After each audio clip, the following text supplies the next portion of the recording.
Welcome to Indiana Sports Beat Radio, presented by Endeavor Hospitality Group and Andy Moore Honda of Bloomington. Looks over the middle, second guesses, fires, throws.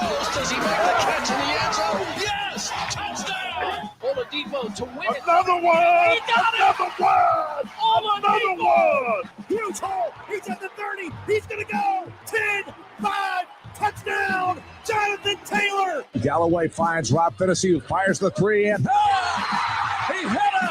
Now, from the Golf Club at Eagle Point Studios, here's your host, Jim Coyle.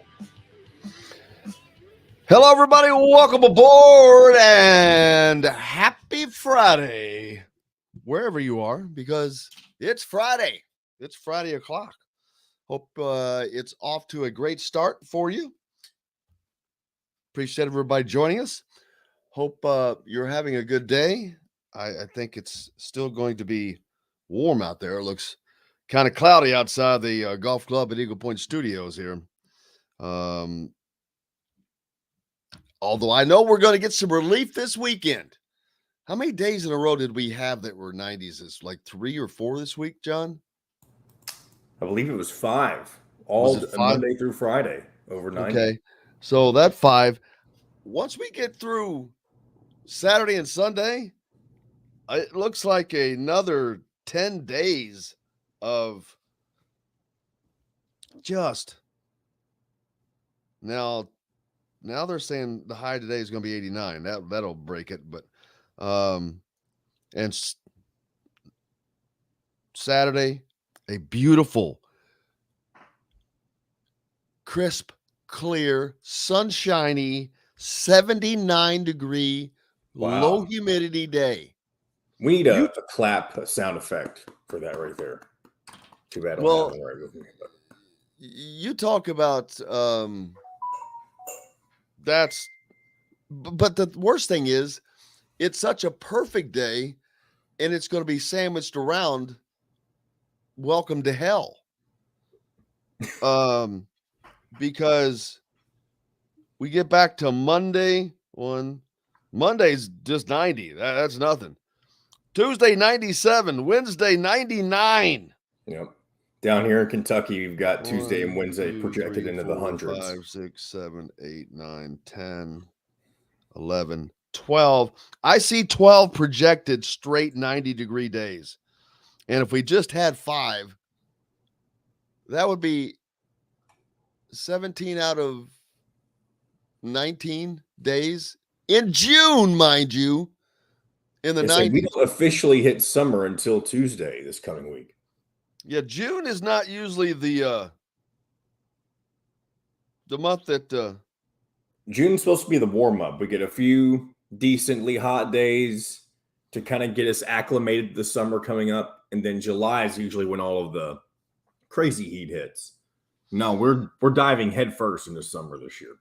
But today's just going to be one of those scattered showers days, and at least around here. But I think it's going to be kind of the same as I'm looking at the map rolling in. Mr. Weather Guy here giving you the weather report. But, yeah, it looks like there's some storms going to be south of us today. Not too long from now, as a matter of fact, either. Some pretty decent ones. Yeah, there's some red in that. Let him rain. Let him bring rain. You know what? Actually, now that I redone that, boom. Right about the time, as we get done with this show, the rain is going to hit here pretty good. It looks like. Evansville, Southwest Indiana is going to get hit, but the rest of Indiana is going to be dry. It looks like, but yeah, Southwest and Bloomington's not Southwest, but I guess Southwest Central, what the heck, whatever you want to call it. If you divided the state into 4 sectors, I guess you would stick it into the Southwest. Well, barely. Yeah, but you can't call an upper section of it Southwest. Yeah. West Central, whatever. Hit us up on the Andy Moore Honda hotline. Feel free to do that. Get your comments rolling, as everyone always does. Don't forget, we're brought to you by Andy Moore and the great folks with the Wow Club at Endeavor Hospitality, that encompasses a wealth of restaurants in and around the Bloomington area, but it also includes BB's Market, in which we're going to have a setup to where you can order your steaks, your chops, everything. Going to have some packages, special packages set up for you to get everything you need for summer grilling. There's also Summerstone Restaurant, of course, Southern food with or comfort food with a Southern flair. Courtroom Sports Grill down in Bedford. Every item on their menu made from scratch. Feast Market and Cellar located next door to Southern Stone. Incredible selection of fine wines, sommelier on staff, gourmet cheeses, etc. Cabello Restaurant on the square in Bloomington. Southern Italian Fare right here in Bloomington. And like I said, I mentioned BB's as well. More coming with that, as well as Function Brewery is going to be turned into Metalworks Brewery. So probably where we will be doing our post-game shows coming up this season, as Hanks is slow on the make. NBA Finals in the books as Steph Curry and the Warriors grab title number 4. Where does that put Steph Curry amongst the GOATs? Now, just because I like to poke the bear, that already gives him one more title than Larry Bird had. Just saying. I'm just saying. Doesn't mean that that's what I think that he's better than Larry Bird, but he's the NBA all-time 3-point shooter. So I like him. I would rather have him on a team than LeBron James. I can tell you that. I would much rather have had Steph Curry than LeBron James. I think Steph Curry brings NBA Finals title winning ability without the whining, without the demanding to create and put his own team together. They've got pretty much the same team. They just kept working at it. Not only do they have 4 titles, they have 4 titles in the last eight seasons. That's what you call a dynasty. So, and they're the early favorites for the 23 NBA title. Steph Curry was the Finals MVP. He averaged 31 points a game. 2-time league MVP now. He's up there, man. We'll talk more about that with some of the guys joining us today, which I haven't told you about. Alec Lasley will be along to join us. The Indiana Basketball Coaches Association Top 100 gets underway this weekend. Talk about that and more as recruiting continues for Indiana. Zach Osterman of the Indy Star will join us. And Mitcha Paige. We're going to have some fun with my man Mitch today. But we always do. Looking at Pro Ball Hoosiers on Twitter, there have been 8 Hoosiers to win an NBA championship. Juwan Morgan came close. Herm Schaefer back in 1949 and 50. Dick Farley, Chris's dad, they were living in a van down by the river in 54 and 55. John McLaughlin, 70, 71. Steve Downing in 1973-74. Quinn Buckner in 83 and 84. Isaiah Thomas, 88, 89. 89 and 90. There's 4 titles for Bob Knight. And then OG Anunoby. And again, you got to give Tom Crean credit. Found this dude basically found himself going down to watch Juwan Morgan, and he wasn't even listed on the rosters, the player roster. He just stood out. And I got to give a shout out to Coach Tom Crean.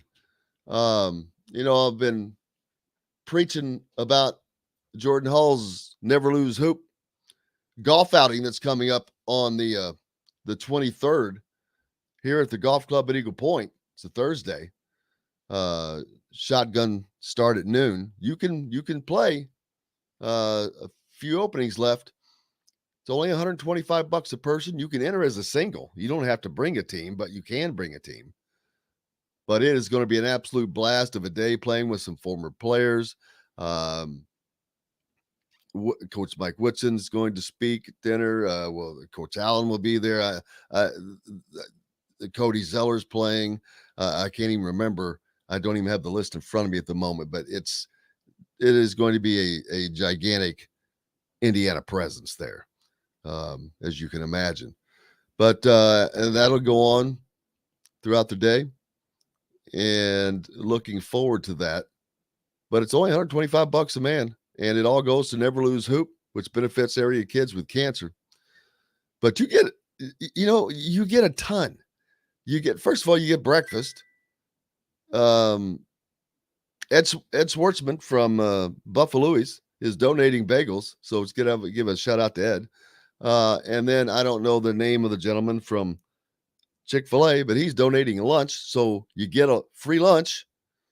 Water and Gatorades have been donated, and then you get an Italian dinner, and the golf. So there's that. And I want to shout out to, and I hope I don't forget anybody, all the peeps that are on here that are listening, that have sponsored a hole. You can do that too, but this is the last day. We're going to have time to do that. I'd love to see some of you guys do that, but it's only $100. You can go to the donate pay link, which is on top of every forum page on thehoosier.com, or just message me. I'll get it to you. We'll put it up here in a little bit, but it's the Mighty Cause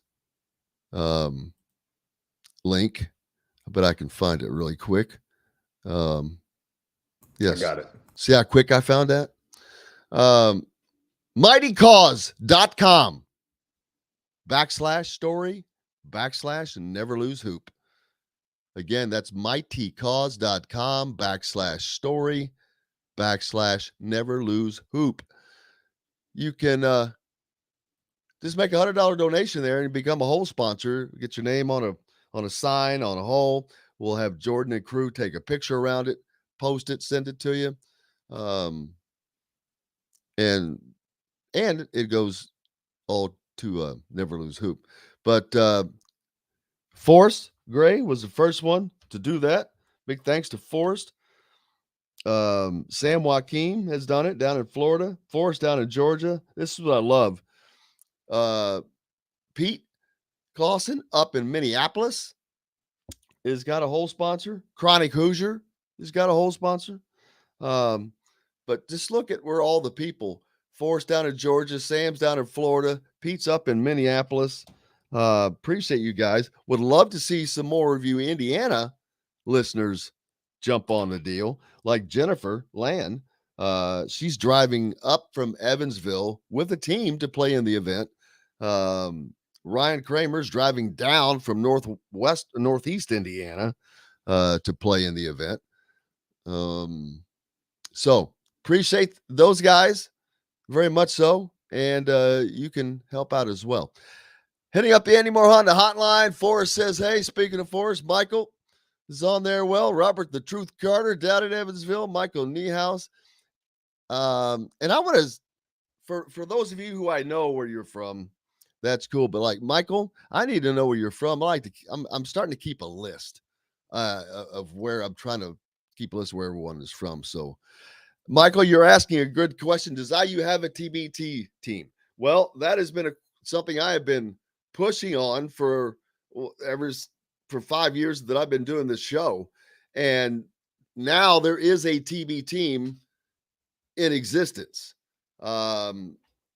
haven't heard a lot more about it here lately, but we should, because that's going to be coming up soon. I know Mo Creek is on a different TB team with team cancer, sideline cancer, but we've talked about that, and we'll talk about that a little bit more when Alec comes on.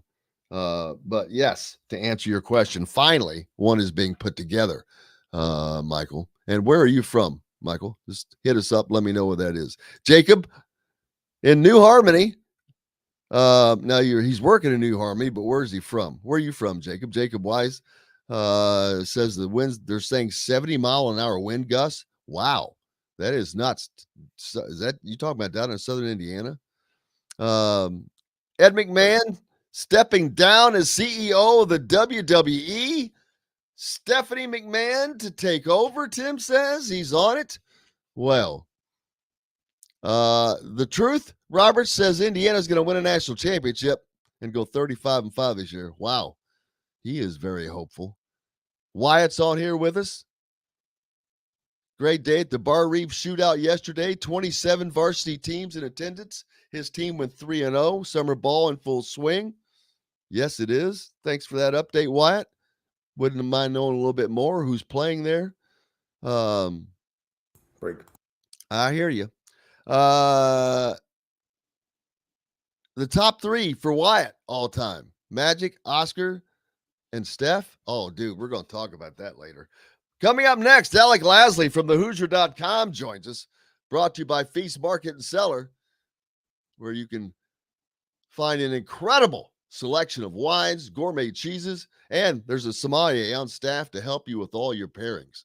All part of the Wow Club, and make sure you're joining and go to the Apple App Store or Google Play Store. It's totally free. Sign up. Start earning Wow rewards today. Wow Club members earn exclusive discounts, dining dollars to spend, and more sent directly to your phone, including VIP invites. It's totally free, cost you nothing. Go there, sign up for us. They are a proud sponsor of IU Athletics, so support those who help or support us and help us bring this content, and helps us bring us Alec Lasley right after this. We'll be right back to the Golf Club at Eagle Point Studios for more Indiana Sports Beat Radio with Jim Coyle, presented by Endeavor Hospitality Group and Andy Moore Honda of Bloomington. Whether you're visiting Bloomington, You know, it would be interesting would be to find out how many of our listeners used to just listen to us on the radio station, but now watch the YouTube version live. well, The reason I say that because Jacob Weiss says he's from Evansville. well, a but lot he's of live people, in Mount Vernon right now. well, a lot of people are in Evansville because they can hear it now instead of waiting till it comes on at 1:00 Yeah. there. How are you, Alec? Not too bad. How's it going? I cannot complain.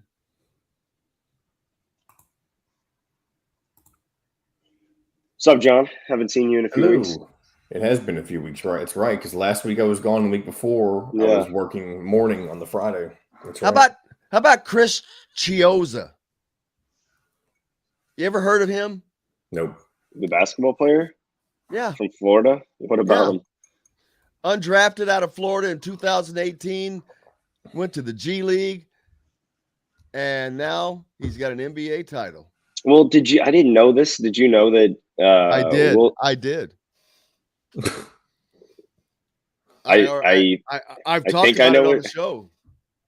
Will Sheehy? Will Sheehy on the Golden Yeah. State Warriors? I didn't. Not their staff on the sideline. No. He's a video coordinator. Well, I thought he was like a G League staff. Well, that's what I think he originally was, but I think this year may have been his first year called up, but I'm not 100% sure. I knew he was in the It was. Last time I 'Cause I- talked to him, he was in New York working, not in the business. Yeah, because I knew he was in the G League on their staff or someone's staff, but then I kind of just lost sight of him for a little bit, and then obviously, I think everyone got to see his little airtime last night for those couple minutes, and I think he was. That's what brought it up because everyone saw him at the trophy celebration, and everyone was like, wait, what is Will Sheehy doing up there? And then it, it's kind of snowballed from there. But yeah, I don't think a lot of people really knew what he was up to. He's kind of flown under the radar, obviously, since his playing career stopped, and then whatever kind of professional career that he had in the industry kind of took You a guys really sidestep. You guys really have to start listening to the show. You would find out a lot of information. I've talked about that probably 2 or 3 times. This morning? No, not but in today. the past, he's brought up Will Sheehy being on the staff. Recently, I mean, because I talked to him. He's a whole sponsor for Jordan's a golf outing. And I was shocked because I talked to it. I tweeted enough that last time I had tweeted with him, he was in New York, and now he's on that. Here we go. Radio on the homepage or on the station every week, Monday through Friday. If we're not on a station where you live, we should be. Ask for Indiana Sports Beat Radio. This segment is brought to you by Southern Stone Restaurant.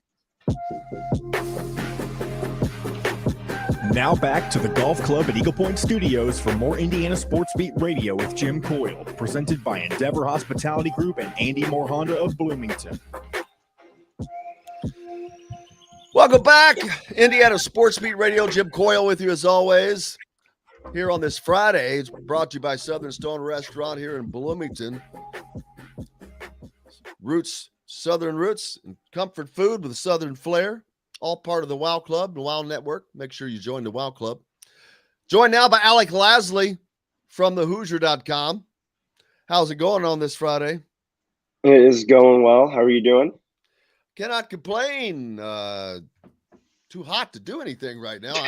I played 5 holes of golf yesterday, and I hit some at the driving range first, but that was all I wanted. I was done. It was absolutely brutal out there. I can't imagine walking in those conditions. I was dying using a cart. Yeah, and wearing pants and doing all this stuff like they do on the PGA Tour. Obviously, it's always a suggestion to wear pants when you play golf.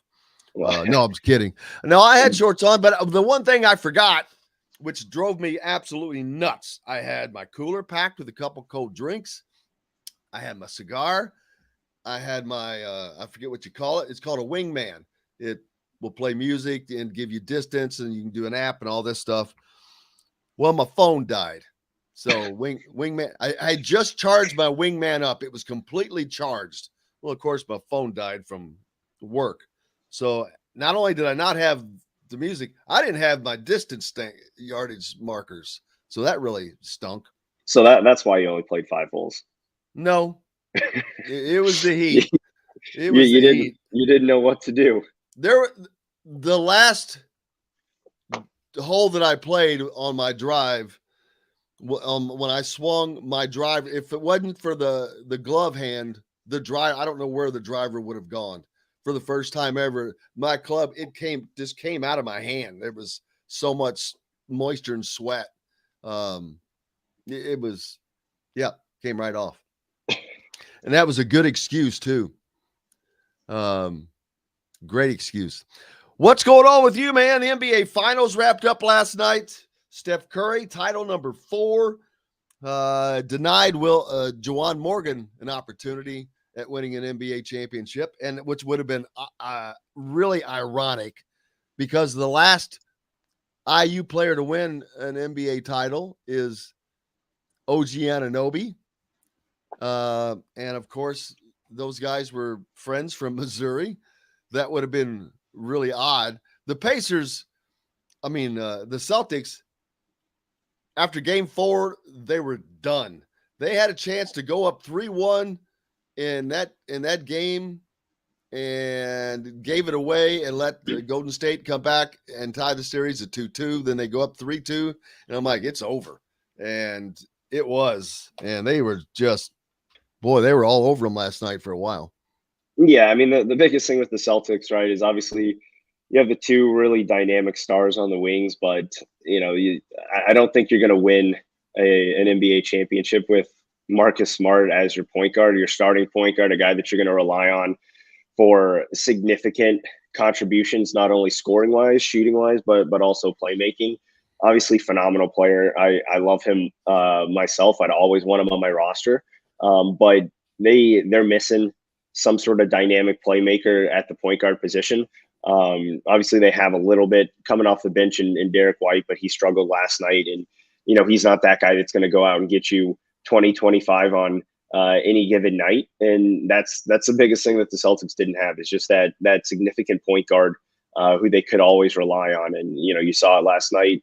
Marcus Smart just wasn't at his best. Obviously, Jason Tatum wasn't at his best, and if you have those two guys not hitting shots, regardless of what Jaylen Brown's doing, right? I think he went for 32. You're just not gonna win the games consistently enough, and that's been the biggest thing with the Celtics all year. Just inconsistent play from those kind of core 3-4 players. They really haven't been able to be all on at the same time. And if you don't have a guy like Steph Curry or someone who can just light it up in 2-3 possessions and go for 9-10 points like that in the flip of a switch, then you're just not going to win the crucial games that you need to. Absolutely. And, I started thinking, Steph Curry, he's got 4 NBA titles in 8 years. People want to talk about LeBron and all, which I'm not a LeBron fan. I just I don't care. He's been too much of a whiner, too much of trying to put championship teams together, moving around to do it. You look at someone like Magic, Bird, and now Steph Curry. They didn't do all that ridiculousness. And Curry is like Bird and Magic. He's doing it with pretty much the same team, the main characters. So that's what's most impressive to me. And they're not superstars. You've got Steph Curry, the Michael Jordan of their team, and Draymond Green. I don't know. He plays a combination of different roles. If I was comparing to the Bulls, he's not quite Scottie Pippen. He's closer to Rodman, but he's like Rodman with some athletic skills. Would that make sense? Does that sound right? I guess. I mean, I think if you're comparing there, obviously, I think the biggest thing that, and one reason why I think a lot of people were kind of off in their assessment of the Warriors. One, they're almost completely homegrown, right? I think that's one of the cool things about what they've been able to do. Obviously, outside of the couple years that they had Kevin Durant, right? They have been homegrown. They've won championships without him, mainly with that same core, that same group of guys who continue to play a huge part in that organization's success.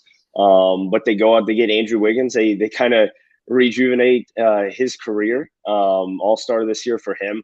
Had a phenomenal NBA Finals. I think people forgot how good and talented he can be. So it was good for him to be able to kind of get back up to that level of being that number 1 overall player in high school and that go-to guy that a lot of people thought he could be. Obviously, he hasn't really shown that in the NBA, but found a really, really good home and really, really great place in Golden State.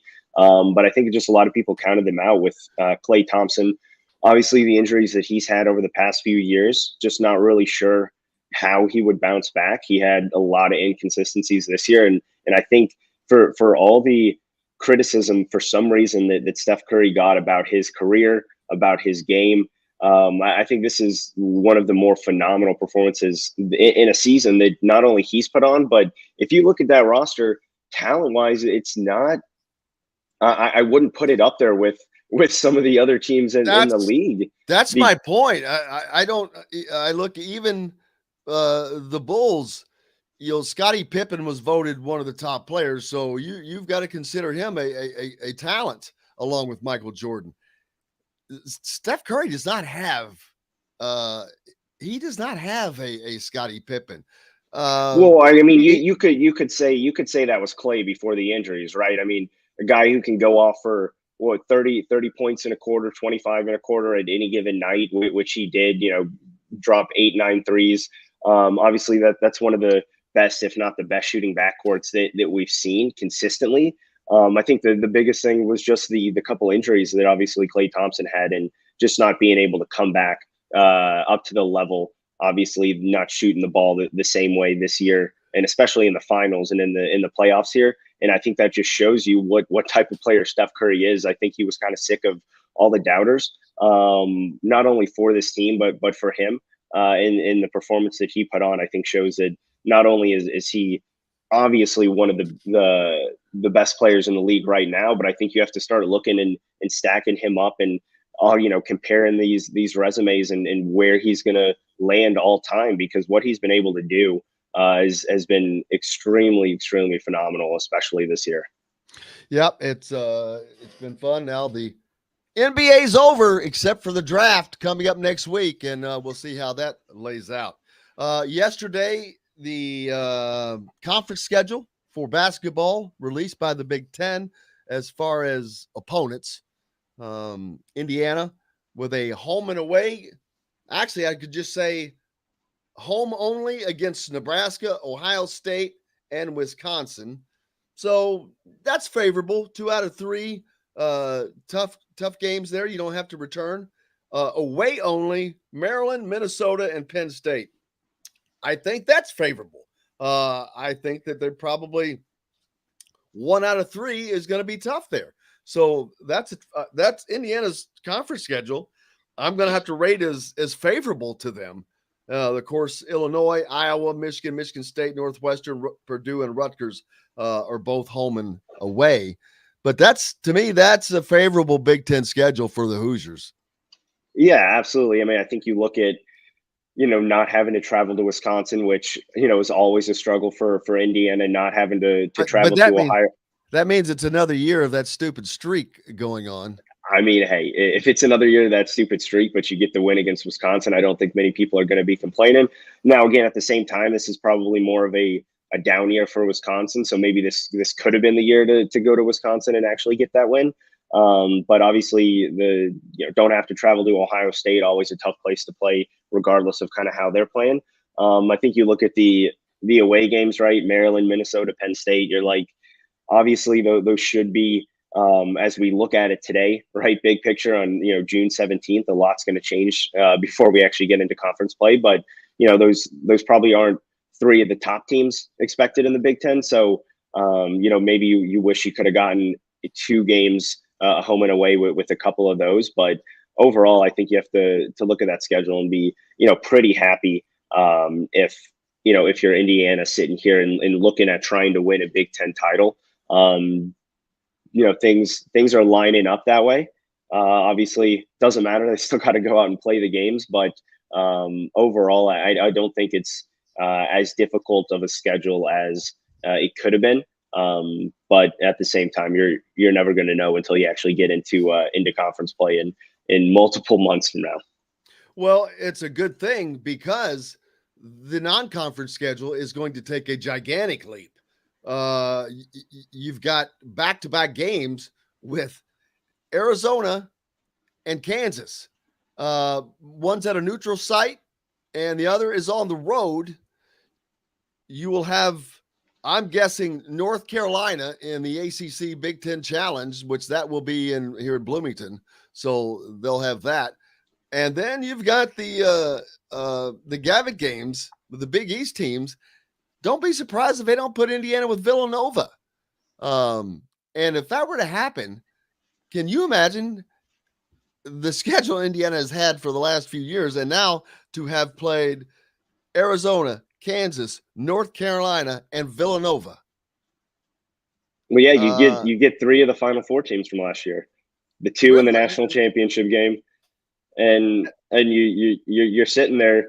Now, obviously, you got to win some of those games. But again, we've talked about this. This is why you bring in Mike Woodson. You need to kind of get more out of that non-conference. And I think he really understood that last year. Obviously, he couldn't do a lot, kind of pigeonholed and handcuffed that first season. But you've seen what he's trying to do. Obviously, scheduling out, getting into the Empire Classic next year with some really good teams, trying to schedule series against Louisville, trying to schedule against Kentucky. We'll see if that ever happens. But he's he's made it quite obvious that he will take this team anywhere to play anyone. And he has the confidence in Indiana going out there and winning these games. But I think you look at this team that Indiana has, and this is all of those games, regardless of who they get in ACC, Big Ten Challenge, and GAVA games, are going to be phenomenal matchups. And this is what Indiana was looking to get back to, and get back on the national stage, play these nationally televised games, play these huge storied programs in the non-conference, which they haven't been doing in some time, and really kind of bring that national recognition back to Indiana that obviously hasn't been there in some time. Yes, and that's changing now with the narrative of the recruiting, and then the next step, of course, is getting out onto the national stage and winning games to get in people's faces. Hey, we got lots more to talk about with Alec coming up. Some visits Indiana had with Mr. Newell, Mr. Booker, in addition to some other stuff. So listen, stay tuned. We've got more coming up here on Indiana Sports Beat Radio, brought to you by our good friends from the Wow Club, Southern Stone Restaurant. Make sure you join the Wow Club. It's a totally free app to sign up for. Start earning Wow rewards today. Go to your Apple App Store or Google Play Store and just sign up. It costs you nothing. They are a supporter of IU Athletics and a supporter of Indiana Sports Beat. So please support those who support you. It's how we are able to bring you this content. Back with more with Alec Lasley from thehoosier.com right after this. We'll be right back to the golf club at Eagle Point Studios for more Indiana Sports Beat Radio with Jim Coyle, presented by Endeavor Hospitality Group and Andy Moore Honda of Bloomington. The sun is out. The birds are.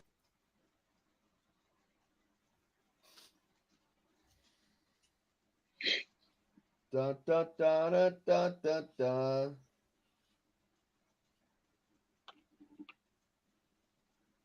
Da, da, da, da, da. How'd the Booker visit go? I was told it went, as good as it could. Mike Woodson really starting to prioritize him a little bit more. Obviously, there was really not much prioritization before. So what year is he? What year is he? 23. Oh God, that's getting to be a busy class, man. Yep, but no, I mean, he was able to watch practice, able to talk to the staff, more kind of in a one-on-one setting. Not too many details, but they really tried to make it a point of emphasis of kind of how he would fit into the system a little bit more than maybe what those conversations had been like up to this point, which were a little bit more high level. So they're doing all the right things, right? I mean, his recruitment's not anywhere near ending. So the fact that, again, they were able to get him back on campus, he's been there a few times now. So obviously never hurts when you get guys on campus, especially in June. No, it does not.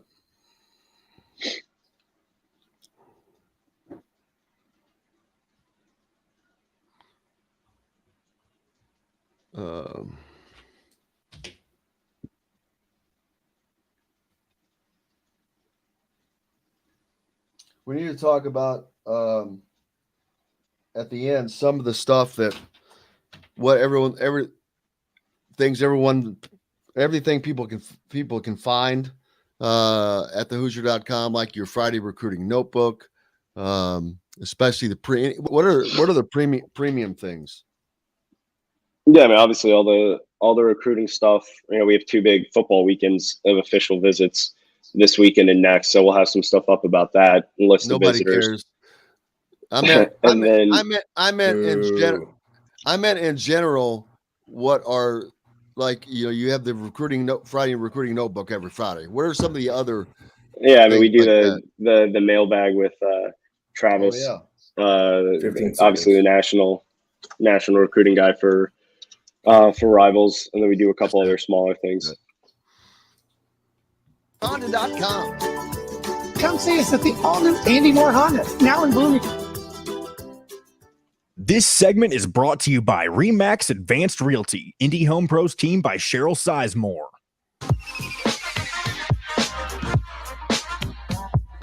Now back to the golf club. All right, welcome back to the Golf Club at Eagle Point Studios here on this Friday. Bloomington. Can you not hear the music? It cut out on me. It cut out on me that time for some reason, oddly. But welcome back. Jim Coyle with you for the Indiana Sports Beat, brought to you by our good friends from RE/MAX Realty. If you're in the market for a home in the Indianapolis area, you need Cheryl Sizemore and her 2 decades of experience. It could be the difference between you getting the home you want and not. Reach out to Cheryl at IndyHomePros.com. Cheryl at IndyHomePros.com. And if you're in the southern Indiana area, down by Louisville, Jeffersonville, New Albany area, Barbara Pop Real Estate Services is where you need to turn. They've been serving Kentuckiana area for over 40 years. You can reach out to Matt Lincoln, Matt at BarbaraPop.com. Easy stuff. Peasy. Alec Lasley from thehoosier.com. He's with me back again. Plenty to talk about. A lot of visits. Did the Booker visit, Asa Newell visit. And I guess let's start with Newell, since that was back earlier in the week. Yeah. It's a top 35 2024 forward. He was here for an event in Indy and decided to take that obviously unofficial visit for Monday, where you received the scholarship offer from Indiana. So obviously a significant step in his recruitment there, but talk to him and his dad. They were blown away by the visit. His dad said it was by far the best unofficial visit that they've had so far. They've taken numerous visits, whether it's through kind of team camps, whether it's through just basic ones with him and Asa as well. So Indiana's laying the groundworks. Obviously 2024, so still a ways away, but comparing him to what Trace Jackson Davis is kind of able to do in the offense, showing a lot of film of what Trace did last year, of kind of how they're going to use him again this year. Same with Royce Thompson, kind of the pick and pop, able to play out on the perimeter aspect of Asa's game. And he's a Montverde guy. So they're starting to build that pipeline. They understand that these guys from Montverde are not only more physically ready to compete at the highest level, but IQ wise and mentally, they're much farther along than some of these other freshmen that come in. So very good visit. Asa said it exceeded his expectations going into that visit. So Indiana did a very good job with that one. Very, very well prepared, and now have a really strong foot to stand on when they continue to push for them here, obviously, in the coming years. This is the prototypical Mike Woodson guy that he would love to have. I look at him. He looks like he's such a baby, but he's 6'9". He's got a lot of growing to do, not upwards, but outwards. But man, he can shoot from behind the arc. And if you've got a 6'9" kid that can shoot from behind the arc, you got something special already. Yeah. And the one thing that Asa was saying when talking to him, the biggest kind of difference in his game from even this high school season is him really starting to grow into his body. He's very long, very athletic, very lanky. Like you said, doesn't have a ton of weight on him. It's one thing that he's really going to prioritize, and that was part of that move to Montverde, to get physically ready and go up against these guys every day, have the weight training program down there to get him prepared for the college level in a few years. But that's the biggest thing in his confidence, and knowing now what he can do, what he can't do, but really growing into that body and that athletic ability that he does have to be able to play on the perimeter, play on the inside, but still has the handles to take some guys off the dribble. Really, really skilled rising junior. And the fact, again, Mike Woodson's previous experience in the NBA, working with big guys, working with guys like this, working with big names, is paying dividends, because once they get them on campus, if they didn't know that then, they find out, and it makes a huge impression on guys like Asa Newell, because guess what? They all want to get to one place, the NBA.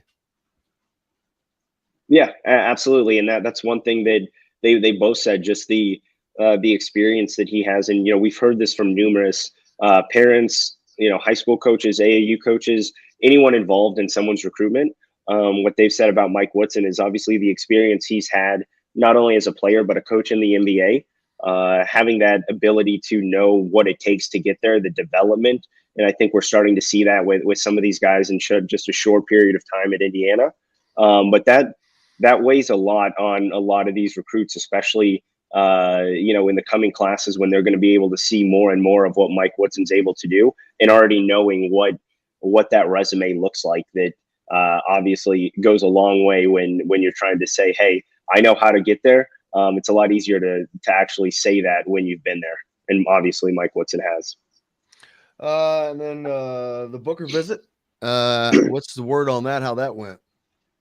Yep. So talked to a couple people around the family, and said by all accounts that the visit went pretty well. Was able to watch practice, able to have some conversations more in depth, not as kind of broadly as what they have been up to this point with Mike Woodson, more of kind of how he would be fitting into that system.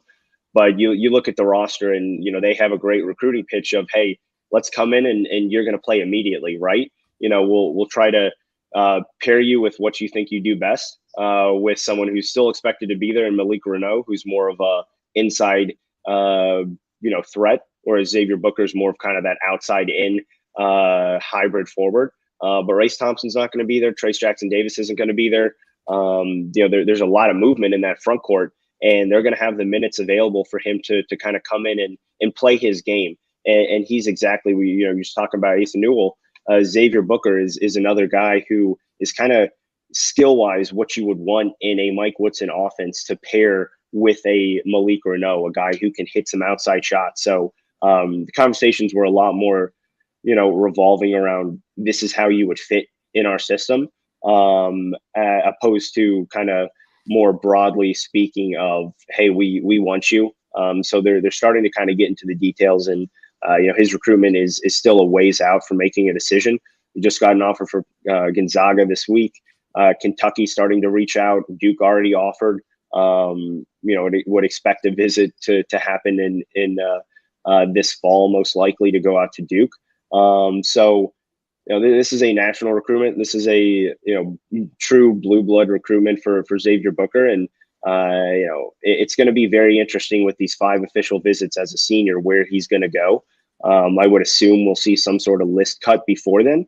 But there's a lot of teams that are still in there. He's taken a lot of visits. I will say he has taken a lot of unofficial visits to a lot of different programs. So I think he's really doing this the right way, with such a rise now up to the number 2 overall prospect in the class.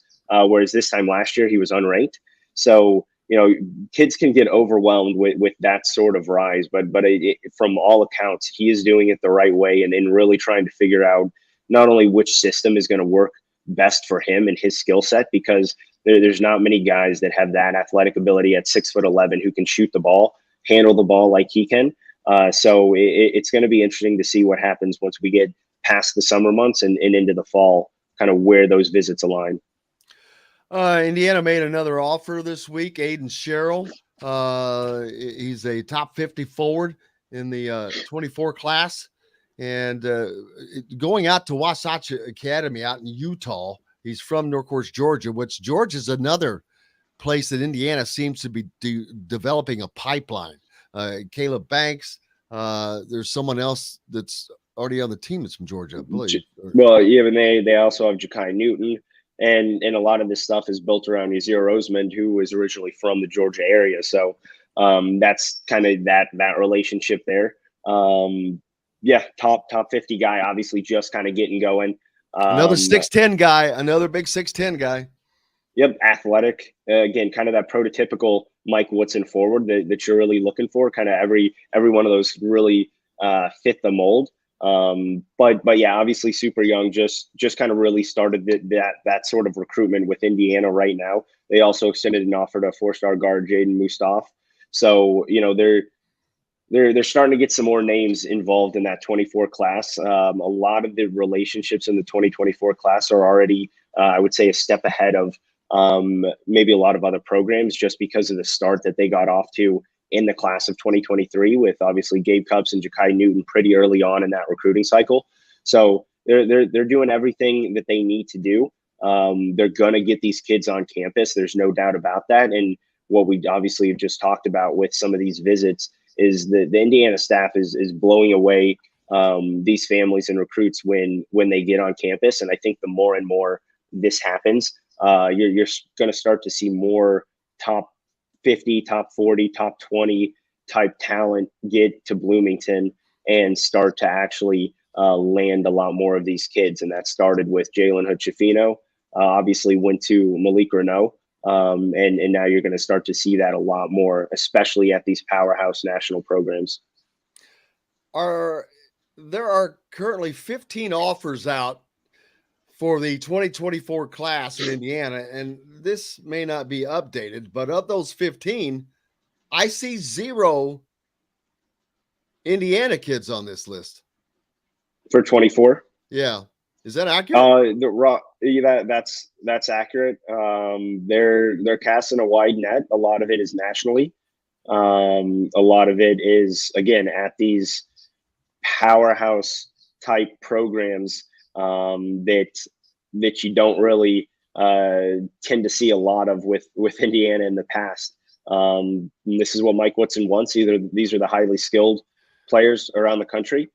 He's still sticking in the Midwest. You see some Illinois, there's some Ohio offers, but he's going out there and really relying on these assistant coaches that he has and the relationships that Kenya Hunter has on the East Coast. Easy Roseman has kind of in the Southeast there in the Georgia, Alabama, kind of Florida areas, and Kenya Hunter there in the Northeast. So they're going nationally. This is no surprise. We've continued to talk about this, and that's the only way that Indiana is going to kind of jumpstart this national run that they're trying to make, and kind of skip over a couple years and get there a lot quicker by getting these national level players. And I understand you have to just get the best players. It doesn't matter where they come from. But is the 24 class down in Indiana? Yeah, I mean, the past couple classes haven't been great in terms of high major impact level talent in Indiana. You get back there in 2025 with Jalen Harrelson and Trent Sicily, but that's kind of where you see that jump again. And there's some other really high level players in the 25 class, but yeah, 24 is still a little bit down. You have Canyon Catchings, who has an offer from Purdue, who's been on campus. He's a forward, kind of wing forward, who plays for Brownsburg, also on the Indy Heat team with Sicily and Harrelson. So Indiana's seen a lot of him. He would probably be that guy in 24. Who's that? What's his name? Canyon Catchings. Oh, Catchings, yeah. Yeah, so he's probably that one guy in 24 that I would kind of keep an eye out as we sit here again on June 17th. There's still a lot of summer to go and still some live periods to go this summer to see more of these kids. But he's one name that I would expect to get an offer here as we kind of get into the fall.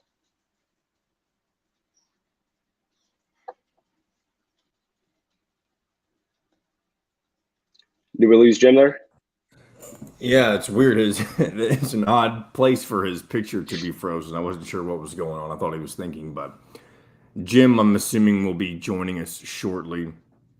I wish I was paying more attention to the conversation. I'm doing my normal production stuff here in the background. Where he left off. So, but go ahead. Obviously. So the busy recruiting week altogether, as we were just talking about. June 15th was kind of the first. Was the first day that college coaches could start to contact class of 2024 kids directly. So, you see a lot of schools reaching out to a lot of different prospects. Indiana didn't do it as heavily as a lot of these other programs did, because that day is more of a day for the recruits themselves to really kind of jumpstart their recruitment, I guess officially. Even though kids are getting offers, before their freshman year of high school. But this is now where a lot of the recruitment start to take that next step. And Indiana didn't extend a lot of those conversations and reach out to a ton of prospects that I think a lot of people thought they were. But they're very consistent in how they're doing their recruitments, and they're building a relationship first. They're not just offering any and every kid. They're also going after very specific positions and skill sets, and a lot of that has been shown by the offers that they've put out, because they know they need to hit on a few different positions here, especially in 2024 with the front court issues that seem to be kind of arising here in the next year and a half, and then also continuing to build up that wing position and guard position, because you just don't know how long a guy like Jalen Hood-Schifino is going to be there. A guy like Tamar Bates is going to be there, depending on kind of what that jump is. And obviously still having Gabe Cupps, Ja'Kai Newton come in, but need some help in the backcourt in future classes. Yeah, that's the thing. Indiana fans are not used to seeing multiple players be considered one and dones in the same season. And that's kind of, I'm not saying Mike Woodson's only recruiting one and dones, but I think it's something that seems like it will be more likely to happen the more that you get these guys from places like Montverde or any of those prep school academies, obviously. So we'll see what that looks like for Indiana going forward. Alec, what's coming up next for you? Yeah. So obviously, some visits this week. We have a couple updates with some of the 2024 guys who are looking to get on campus at some point, either this month or in the fall. And then we have a couple events coming up. The IBCA Top 100 Camp this weekend, which we will be out at watching some of the top players in the state of Indiana. Really good event to see some of the top kids go up against each other. Charlie Hughes Shootout coming up, one of the best events in Indianapolis in a couple of weeks, which we'll be at as well. So after a couple off weekends in terms of really big recruiting events, we're getting back there here later this month, and then kind of early July. Sounds good. Alec, we obviously appreciate you as always. I just got word that the reason we lost Jim so suddenly is because he had some power loss. I'm not sure and as I say that, he is rejoining us by phone, but we are going to go to break. Alec, thanks again for joining us, and we'll be right back with more Indiana Sports Beat Radio right after this. We'll be right back to the Golf Club at Eagle Point Studios for more Indiana Sports Beat Radio with Jim Coyle, presented by Endeavor Hospitality Group and Andy Moore Honda of Bloomington. Andy Moore. You good, Jim? Yeah, it's back up now. It's just that storm rolling through. Oh, okay. But that was wild because I hadn't even heard a crack of lightning yet or nothing. All of a sudden, bloop. Yeah, you straight up froze at us, and we were we just kind of looked at it for a couple seconds, and we were like, okay, he's gone for some reason. Yeah. Cool. All right. I will talk to you guys later. What? Hey, who's at the IBCA? We didn't get to talk about that this week. Yeah, well, I just briefly talked about it at the very end there, but Kyler and Keegan. Is there anybody there? All the top kids in the state. So you have everyone from Harrelson, Sicily. Booker's expected to be there. Every Canyon Catchings. It's all the top kids in the state. So those guys are actually showing up. Yeah, it was disappointing last year when I was out there. Not as many of the top guys were there, still kind of with COVID going on back then. So it should be a much better showcase this year. So, cool. Thanks, brother. Have a great weekend. Yeah. See you, Zach. Thanks, Alec. Where did it go? Come on. How you doing, Zach? Oh, your microphone's muted. It shows. There we go. Oh, and he kicked himself out. Holy no!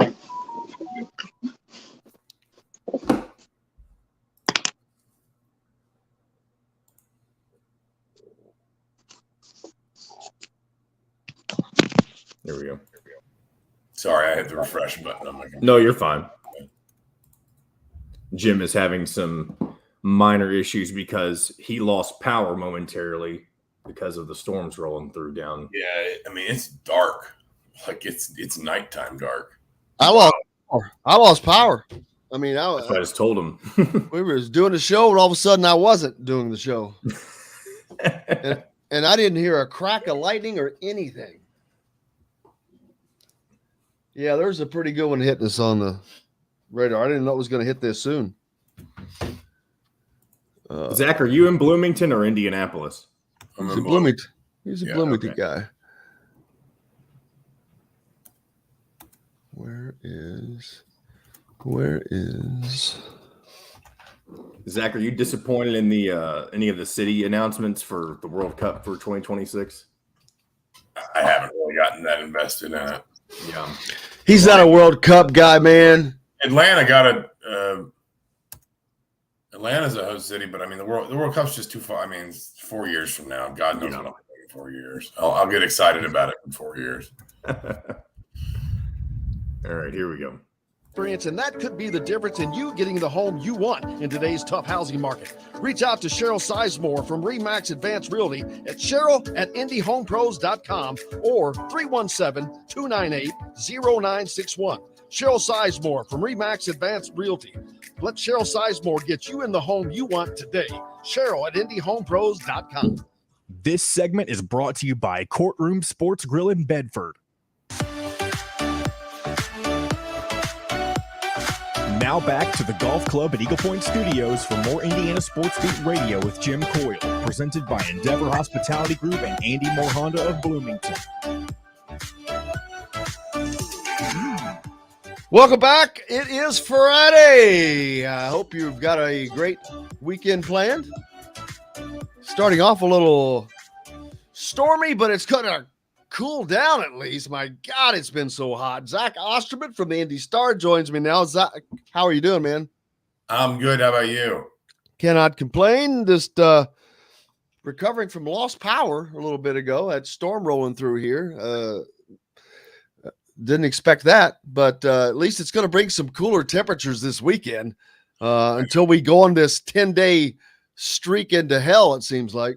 Yeah, no, it's listen, I've said this before. I'll take heat over cold, but it doesn't mean I prefer heat. I'll take, I got into a debate with somebody this week, and I think the debate was basically 8 or 98. And they said, well, just give me a cool fall day. And I said, yeah, well, thanks. That's, I didn't know that was on the table. I thought we were debating. I thought our only two options were extreme heat or extreme cold. I'll take summer. I'll take, hot summer over cold winter, but that doesn't mean either one's hilariously enjoyable. Exactly. I agree with you wholeheartedly. Will Sheehy, a lot of people didn't know that he had joined the Golden State Warriors staff in a way. I found out a few months ago. Last I talked to him, he was in New York, out of athletics, out of basketball, working. And then I chatted with him again about the Jordan Hole's Never Lose Hoop golf outing, and I found out he's on the Golden State staff, and I'm like, well, I'll be darned. So he came close to winning an NBA title. Juwan Morgan comes close to winning an NBA title, which would have been ironic because the last one to do so was OG Anunoby. But it's kind of cool for Will Sheehy to kind of keep getting back in there and now get an NBA title. That'll put some wind in your sails. I would not be shocked and I don't know if he wants this or not. Obviously, I've talked to, I think the last time I talked to Will was probably 3 or 4 years ago. I ran into him. He was in town for a game, I think. If he wants it, Will is one of the players I've covered, I would say would make the best coach. I think he's very smart. I think he understands the game very well. I think he is very sort of well-spoken in a way that when he wants to be, and people can remember, people who covered Will will remember there were times where he could be somewhat irascible, somewhat curt. But honestly, I think the thing about Will was he just wanted to be honest. And so,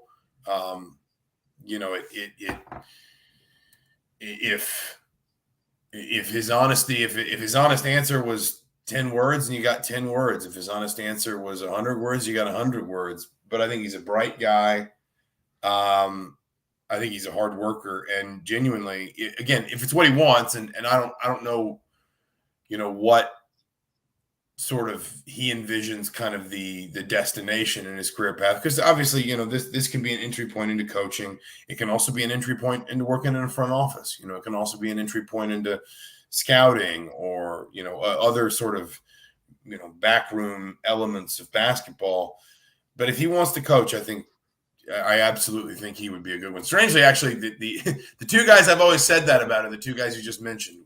For different reasons, but some similar reasons, Will Sheehy and Juwan Morgan are the two that I guess up there with Jordan Hull, probably the three that I've covered that I think the most, the ones that the most just I have observed during their careers thinking if they want to be coaches, they would make awfully good ones.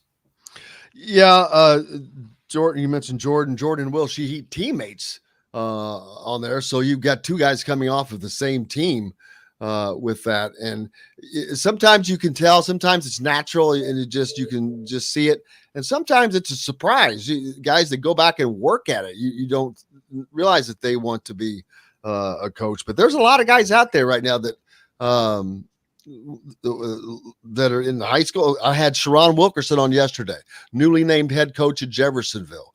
I've had Matt Roth on last week. Up at was it Black Horse Christian or that he's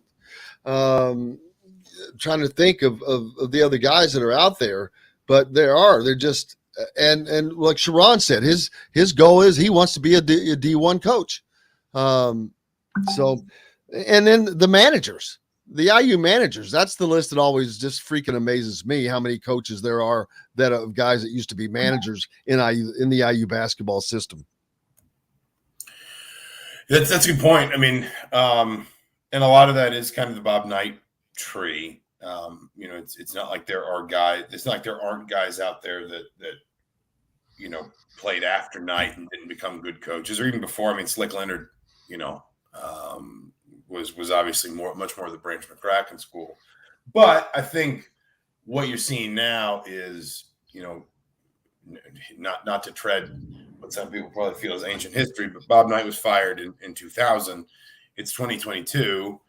Anybody that played basketball at IU after Bob Knight was fired is only just now starting to get to be, in their 40s. Will Sheehy, I think, is 30. Point is somewhere north of 30 where you can really start to be seeing these kinds of opportunities develop in basketball. And so, all programs have guys that go into coaching. Obviously, it's a common career path for ex-basketball players. But I do think I could pick out for you a few more if you gave me time.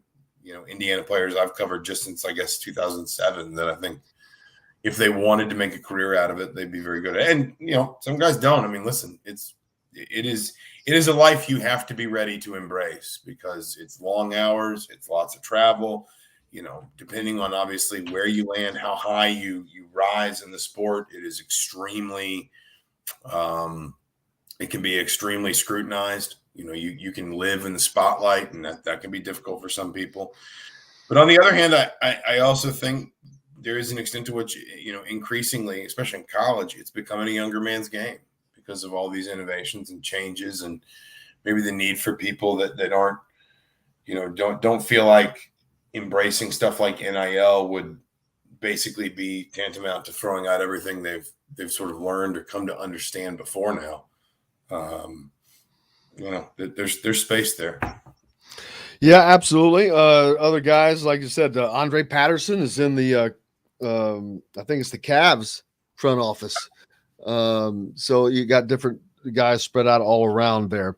The IBCA top 100 this weekend. A lot of this is going to be a kind of a rare time where you get all these guys together because a lot of them play in different, whether it's an Adidas league, the EYBL or Under Armour, yada, yada. They don't really cross a lot. And this is a good time to see these Indiana guys all in one spot. And most of them are expected to show up.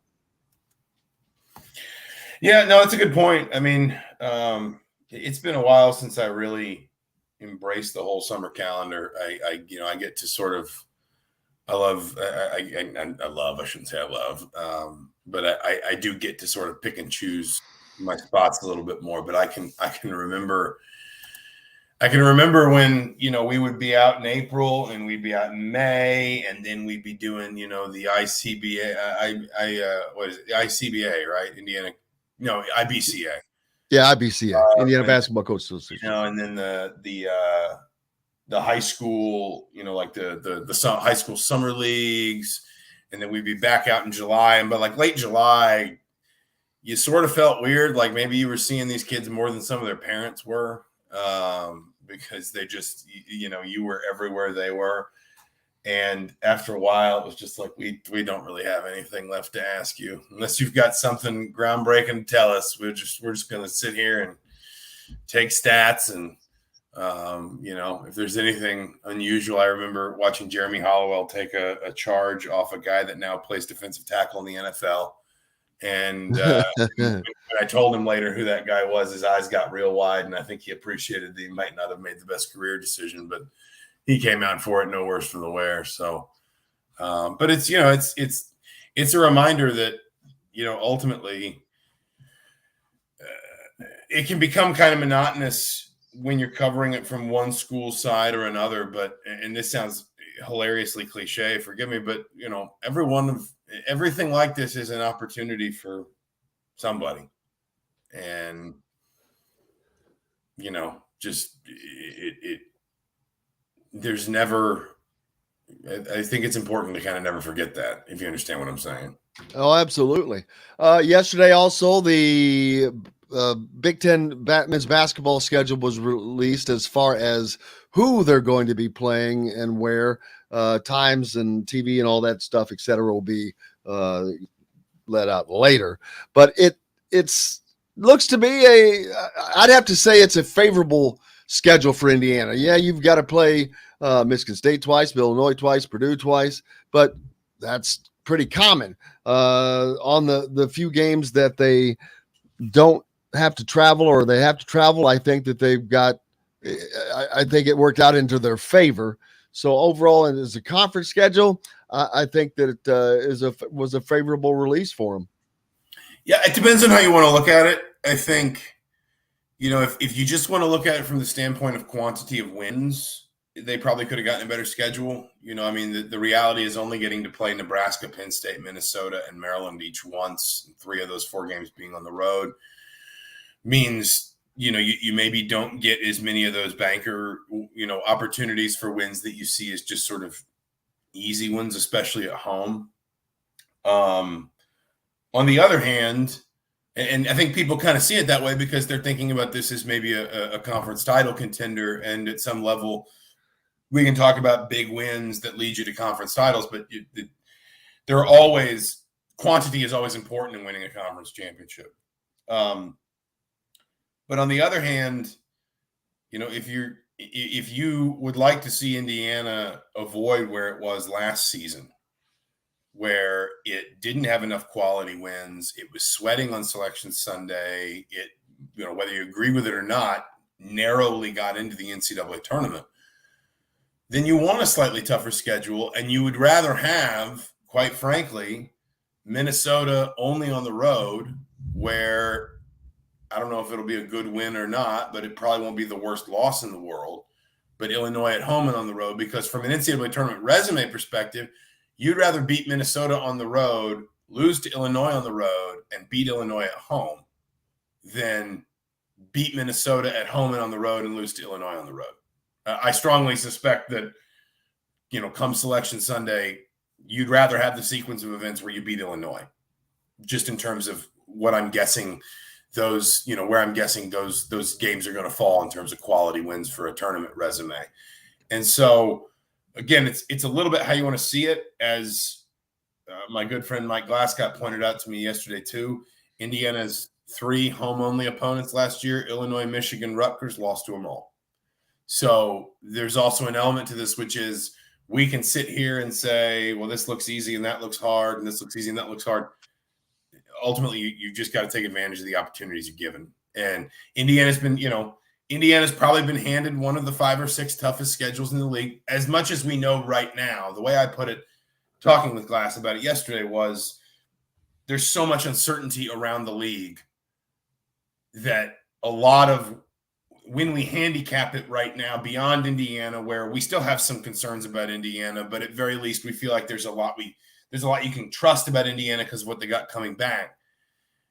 A lot of the other teams that you start putting into that mix at the top half of the conference are teams where you're basically giving the coach the benefit of the doubt as much as you feel like you believe in any individual sort of player or set of players. Purdue, Michigan State, Michigan, etc. Indiana got basically every one of those teams that you would say is a benefit of the doubt. They'll probably find a way to be good teams home and away, except Wisconsin, which of course they got at home, which means that they don't have to go to Madison. Though at some level, if I was Indiana coach, I'd probably just ask to go to Madison like basically every game in the Big Ten season until I finally won one. And then I would just put that to bed and never do it again. Yep. But the point is, you're obviously going to have to play a tough schedule if you play in the Big Ten. Indiana probably got one of the 5 or 6 toughest, as best we can handicap it right now. But this is also an Indiana team that's voluntarily going to Kansas. It's voluntarily playing Arizona and Vegas. It's probably, I have no inside information, but I'd be very surprised if we're not going to see UNC at Indiana in the ACC Big Ten Challenge, just based on years of covering that event. That's what I said too. I fully expect, and there's the possibility of Villanova being the opponent. Yeah, there's a possibility the Gavitt games is not guaranteed, but it's a possibility. The point is, Indiana wants a tough schedule. Mike Woodson wants a tough schedule, and the way that you get yourself to be in a program that is annually in the NCAA tournament is by embracing tough schedules and not thinking, okay, well, how can we just squeeze all the blood out of the stone so that we don't have to work any harder than we want to. Embrace tough schedules, embrace tough opponents. You may win a Big Ten. Maybe you come up a couple of games short of winning the Big Ten this season, but you wind up with more quality wins because you played a tougher schedule. I think ultimately, I think Indiana would probably rather look at it and say, let's just, let's take what we got. Absolutely. I'm looking forward to it. What's up next for you? Are you still on break? No, I'm just kind of banging around. I mean, nothing, it's that time of year. I would expect, and again, without any real inside information, to be clear, I would guess we'll get more scheduling news in the next week or two. June has typically been when the ACC Big Ten pairings are announced. That's an ESPN thing. June, I think, is also typically when we get the Gavitt games. That's much more the conferences kind of working together to build that schedule, whereas ESPN drives the bus on the ACC Big Ten. But either way, basically everybody waits until after the NBA draft deadline so they have a good idea of what everybody is from a roster perspective, and then they start building out those pairings. I would be surprised. I won't guarantee it, but I would be surprised based on past precedent if we don't have a clear idea of both of those events, whether Indiana's involved or not, before the end of the month. So that may be kind of the next thing. Looking forward to it. Ken, I thank you enough as always. Make sure you give Zach Osterman a follow if you do not already with the Indy Star. Be a subscriber. I am. Keep local papers alive, man. Zach, I cannot thank you enough. Thanks for having me as always, Jim. Good to talk to you. Thank you, sir. Zach Osterman, have a great weekend. We've got Mitcha Paige coming up next. It's a Mitcha Palooza, brought to you by Courtroom Sports Grill. We're back with more on Indiana Sports Beat right after this. We'll be right back to the Golf Club at Eagle Point Studios for more Indiana Sports Beat Radio with Jim Coyle, presented by Endeavor Hospitality Group and Andy Moore Honda of Bloomington. Whether you're visiting... Whoa! Mitcha Palooza. My man, Mitch. It's always good to come in and see Zach Osterman. I just want to say that. I love that guy. I have a Mitcha Palooza thing I need to send. I'll have to text it. Mitchell, of all the times you had to talk to media with Indiana football, who's your favorite person to talk to that would ask you questions? Zach, probably. I still text Zach during games and ask him why we suck so bad. So probably him. Oh, he gets off this stuff. He's texting me too. He's like, so how he gets mad. You must have a list of people you text. Yeah, I text everybody. It pisses me off. I need to let it out. Are you able to wipe off your camera a little bit, by the way? It's a little foggy. Froggy. Froggy Foggy. There you go. It's a Did little that get any better? A little bit. John. I gotta get a new computer. Is what I gotta do. It's all scratched up there. That's You know, better. you There can. go. You know, you can just buy a camera that costs $25. Get like a 4D camera and plug it in. Nobody wants to see me in 4D. Yeah. Where's my? I'm pretty sure it's 4K and Yeah, HD. 4D is like where you can smell what the screen Four is. dimension. 4 dimension. That's the 4th dimension. I'm in trouble with time. All right, where is? I'm trying to find my man Mitch's photo. The one that defaults to me is his football photo, I think. No, I've got a. Damn it! Just don't know where it is. Is all. It'll take me freaking forever to find it, but I'm going to find it. I will find it. Oh, I found it. I always forget that people can see us when we're backstage. You didn't do anything stupid. Talking about how much IU football stinks. I shouldn't be doing you that. You do that on the air anyway, don't you? Not in as direct terms. So It has. apologize. Well, it has stunk. Dude, they're I think the best part about this season is the fact that we know next to nothing about this team. that's the only thing keeping me afloat. Yeah. It's at least there's some hope. We'll see. I'm in full golf mode right now. It's golf season. We got golf tournaments out the wazoo. We're going to talk about it. MoreHonda.com. Come see us at the all-new Andy Moore Honda, now in Bloomington. This segment is brought to you by BB's Market in Bloomington.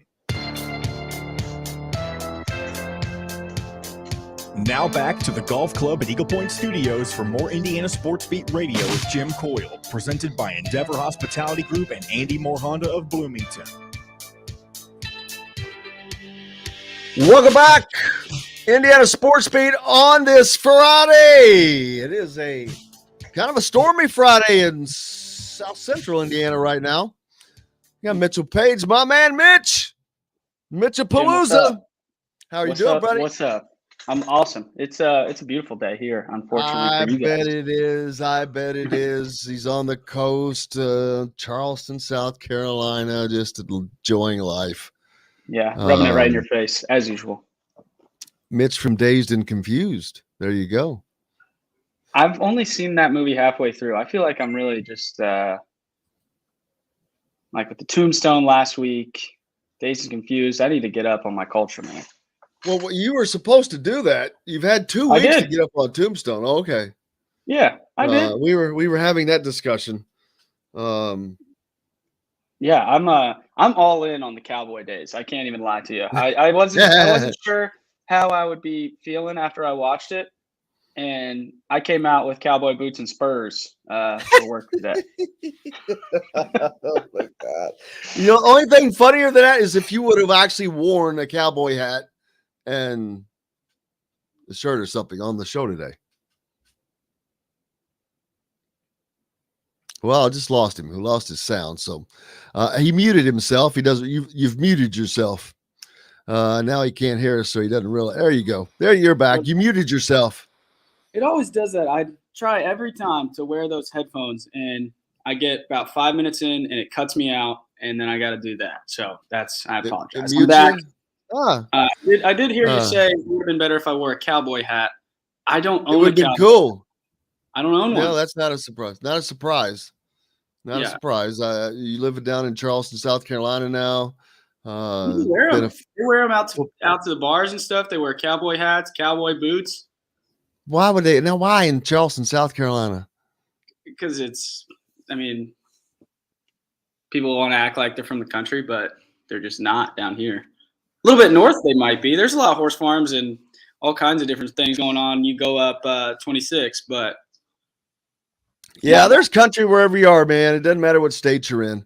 We were talking last week about the movie Tombstone, one of my old favorites, because I've always been into Western culture, heritage. I used to rodeo a lot, and but that and then I told Mitch that in one of the scenes when they're in there in a place called the Birdcage Theater, when they're watching the actors, that place is I think that is the only remaining bar from the original Tombstone, because they had 2 fires that like wiped everything out, but the Birdcage is down on the end by itself. And I think it's kind of made out of block, but it lasted. It was still, and it's still in the same shape. Still got the bullet holes in the ceilings.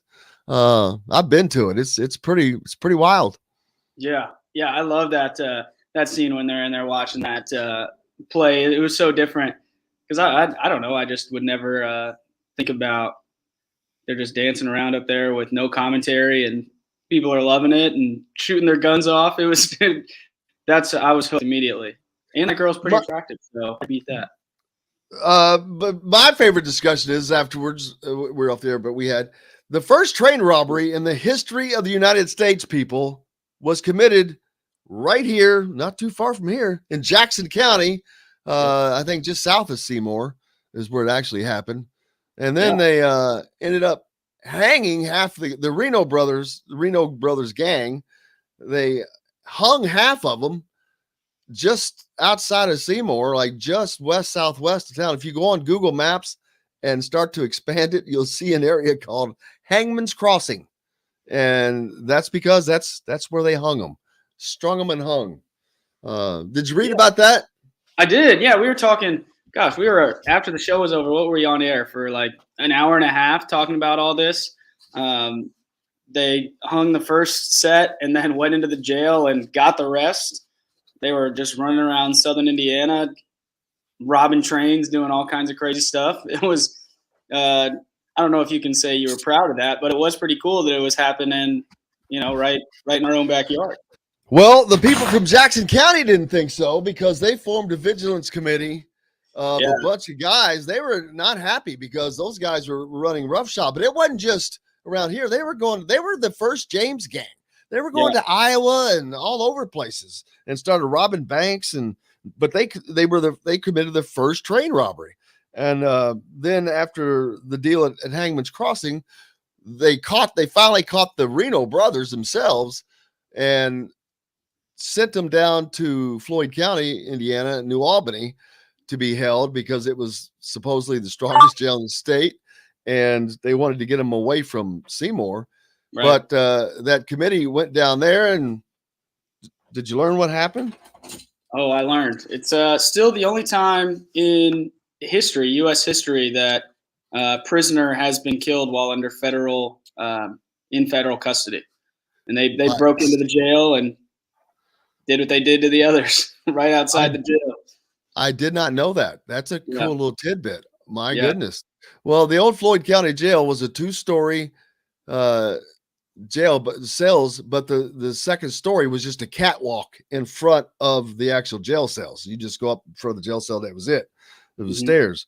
And so they shot the sheriff and didn't kill him, but got the keys, and then went up one by one and took those guys out and hung them off of the catwalk one by one in the jail.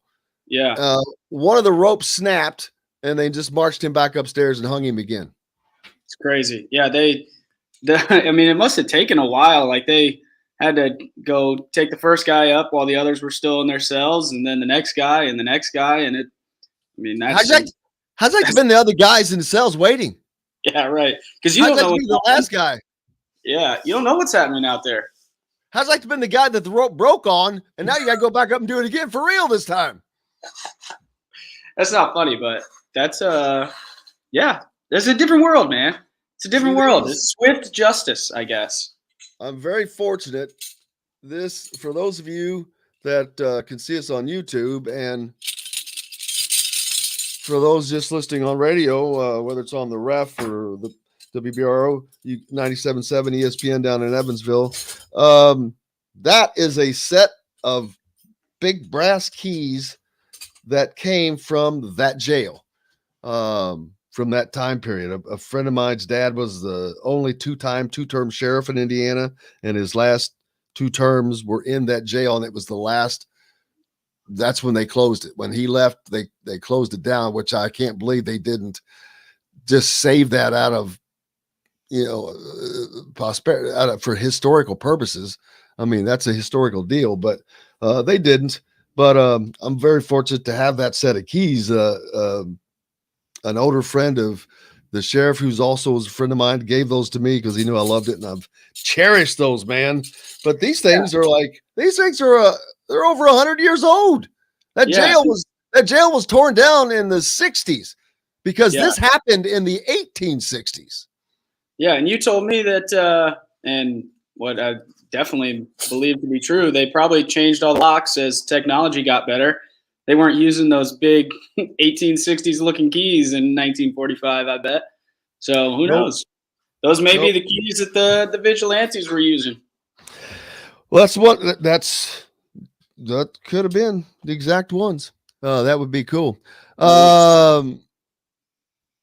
Tebow says in Brandenburg, Kentucky, there is a jailhouse pizza restaurant, was an old jail and is haunted. Jesse James was said to be locked up, be locked up there one time. He didn't get locked up many places. So that's kind of cool. Robert says he shoots with the Scarlet Mask Vigilance Society. They embraced that period in history. So there you go, Robert. And then that's right. The old Colgate plant down in Clarksville. If you've ever been down in southern Indiana, they've got that gigantic clock that faces Louisville. Used to be the Colgate plant. Before that, it was a state prison. If you looked at a aerial photo, you see the big tall brick wall that goes all the way around this place. So it was a prison, and I think they had a electric chair down in the bottom. Oh, so that makes my skin crawl. But that's freaky. There you go. Historical. There's some history for you, man. You get everything on the show. You get everything on the show. Absolutely. I'm sure you were talking about the NBA. We will. We'll come back and talk about it more. For those of you that are looking to donate, put up the donate link, John, please, to the Jordan Hulls Never Lose Hoop. Actually, put up the other one if you don't mind. The mighty. There you go. Just go to mightycause.com/story/Never Lose Hoop. Just donate $100. Put whole sponsor next to it and send me a message, and I'll make sure it's taken care of. Tim, I know you're trying to get in and do that, so just do that. It's easy. mightycause.com/story/Never Lose Hoop. Make $100 or more donation, and you're a whole sponsor. You get to sign a picture taken with Jordan Holes around it, and we'll post it and send it to you. Back with more of my man Mitchell Paige, right after this on Indiana Sports Beat, brought to you by our good friends from BB's Market. BB's is your local meat shop. No matter where you live, get all of the specialty meats that they have ready to go, and we'll get that ready to ship out to you as well. Back with more Indiana Sports Beat Radio right after this. We'll be right back to the golf club at Eagle Point Studios for more Indiana Sports Beat Radio with Jim Coyle, presented by Endeavor Hospitality Group and Andy Moore Honda of Bloomington. Whether you're visiting...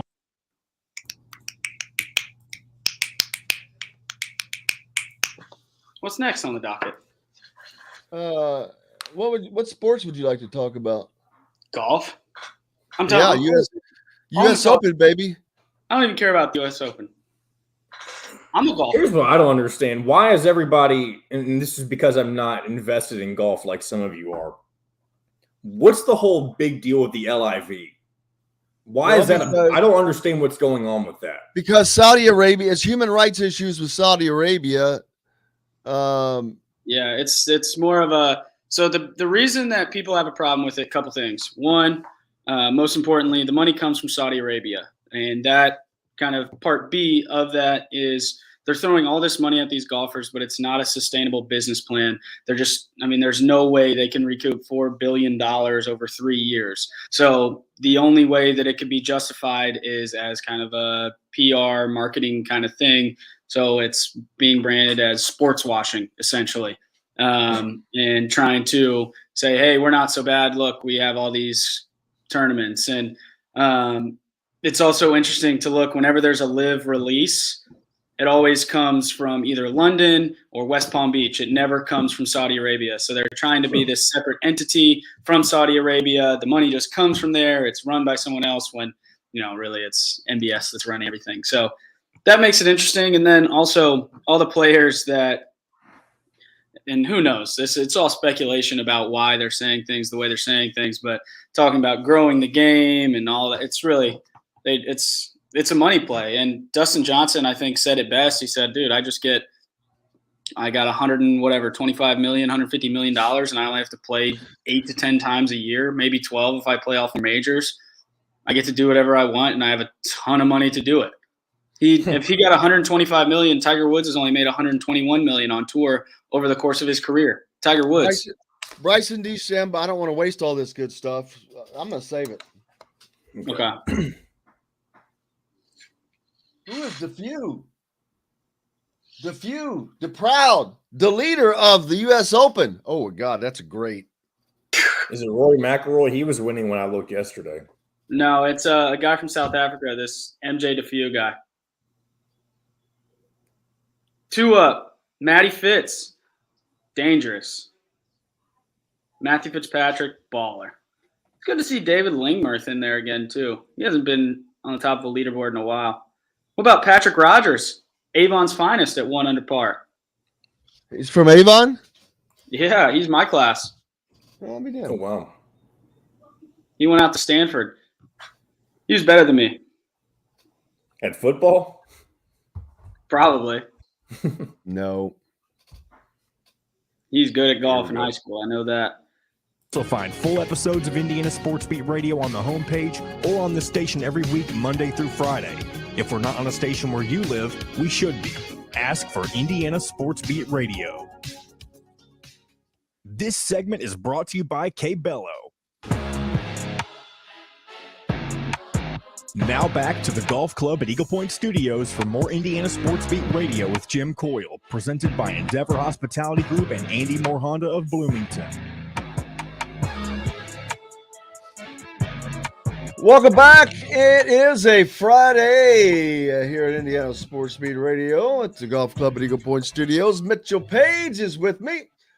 U.S. Open going on right now. Rory McIlroy and a group, 1, 2, 3, 4, 5. 5 of them at 3 under, man. But they're not in the lead.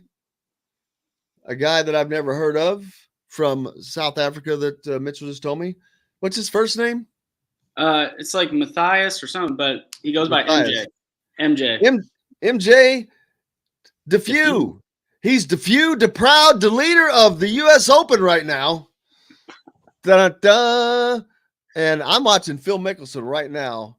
He just hit an approach shot. Did you see the tee shot that Rahm hit yesterday? That he hit a tent or something, and 2 kids took off with his ball. Yeah. He had to take a drop. And still, I think he still parred the hole. Yeah. Did they penalize him for that? But yeah. Because an all-time dumb rule that would be is it's a lost ball, man. He said he saw the kids running away with the ball. He did? Yeah. I didn't hear that. Oh my God. I think he actually still made birdie. I think you're actually right, which is amazing. Yeah, these guys are good. Yeah, good is. And plus the U.S. Open, I've talked about this, is always usually set up to be really rough. It's not set up to be, this doesn't seem to be as hard as some that I've seen. But they're never easy, man. That's why you see those lower scores, which is great. I don't want to see a golf event that they're 21 under. What the hell is that? I mean, that's like me playing putt-putt. You couldn't be 21 under playing putt-putt. No, you're right. But it sounded good on paper. No, I totally agree. I mean, the U.S. Open is year in, year out. It's supposed to be the hardest golf course of the year. It's going to be a 4-day grind, and generally the way these are, the way these kind of go. The first day is typically the easiest, and as you get to the weekend, they're doing less and less watering. They're rolling the greens even more. Grass is just getting longer in the rough. So the golf course gets harder. So I'm guessing the winning score will be around 4 or 5 under, just based on where they got off to. There's going to be a lot of bogeys. I'm sure you'll see some crazy shots from some of the best players in the world, which is good for us. All of us amateurs, reminds us that, it happens to them too. Big thanks. Shout out to Tim Tebow. Just sponsored a hole for Jordan Hole's Never Lose Hoop golf outing coming up next week, which you can do so too. It's only $100, man. You get your name on a sign, you get Jordan and the guys to take a picture around it, post it, send it to you. It's not a bad deal for real. But not only is it not a bad deal, but you're helping out a great worthy cause of Never Lose Hoop with benefits area kids with cancer. Wish you could come up and play, man. Love to have you playing this. I know. Next year, it's next Thursday. Next Thursday. You've got plenty of time to make it. I know. I'm out of town next weekend, unfortunately, but I think next year, if he has it in the same weekend, it'll align perfectly with the I Association, IU alumni, whatever, golf outing at the foul course. So I'll be able to play this Thursday, play that on Saturday, and make a weekend out of it. Yeah, they probably won't do that just to get away from keep them separated, because you can't have all that going on at the same time, man. People fighting for the same crowds. The I Association outing is this weekend. Tebow wants hole number 11. I don't know why, but you can have hole number 11. Yeah. I don't know that golf course as well as I should. I only played it once, I think. Well, 11 is easy. 10 is the first hole, the back nine, of course, but it goes over the little bit of water with the waterfall. It's par 3, right when you first pull in off the road. Yep. And then 11 is the next hole, and it is just it's also along the road, but just a long, straight par 4. You ever made par? Yes, I got a great second 3-wood shot that got me onto the green. How is your golf game right now? Yeah, it sucks. You do this show every day from the Eagle Point. You don't go out there and play after? Just get some little chipping and putting? I've been too busy, and then here of late, it's starting to loosen up, but it's 1,000 degrees. I played 5 holes yesterday. And one time, I've never had this happen. If I had not had a glove on my left hand, my driver would have gone farther than the ball. My hand just came off of the club. It was so wet, and it's crazy out there. But you can't do hardly anything. Yeah, indexes up there were like 113, 114 this last week, weren't they? And that's insane. Here's the thing, and I don't care what anybody says. I've been in areas that when the humidity magnifies it, and it's not to the point that it feels like it's such and such degrees. Even at that, it's a miserable such and such degree versus a dry. If it's 95 and 90% humidity, and they say, well, it feels like 103. No, it doesn't, because if you're in 103 degree weather that's dry, that feels about like 89. Right. I remember one time I was in Oklahoma, and I'm like, man, it's kind of warm today. It must be in the upper 80s. It was like 100 degrees, but there was no humidity. And I'm like going, what? It's unbelievable different. Walk inside, start sweating immediately. That's what I've got a golf tournament this weekend, and we got to be outside carrying the bag, doing all kinds of stuff. So that's going to be hot. Why you got to carry the bag? Why would you do that? Because it's a golf tournament. You got to do it the right way. And they make everybody carry the bag. So who makes you carry what tournament that is not pro is going to make you carry bags? You don't have a caddy? Carolina match play. You can have a caddy, but you don't. No, Laura Laura should have brought me down. My fiance is going to be walking with me, but I'm not going to make her carry the bag. Well, I understand that, but you need a caddy so you can stay fresh and I speak anyway, Jim. And serve and have me tell you, hey, dude, I see you need to do it. I cannot really tell you anything, but I'll just like point like I am making directions and then like wave over. And so if the cameras are on, it looks like I'm doing something and I'm lining you up and I'm like, I don't know what I'm doing. Yeah, you're just there for the pictures. You're just hoping somebody takes a picture. You looking all official. You get a caddy bib. I was going to say, over your shoulder. Man, too bad you don't get to wear one of those white jumpsuits like they do at Augusta. Oh, you can. It's just going to be hot. Yeah, I know. I'm just kidding. I wouldn't wear that stupid thing. It'd be too damn hot. Carrying the bag would be bad enough. Hey, I went to the Big Ten men's championship not too long ago up at Pete Dye. Yeah. I was surprised. You can use a push cart. Yeah. 95 of the guys carry their bags.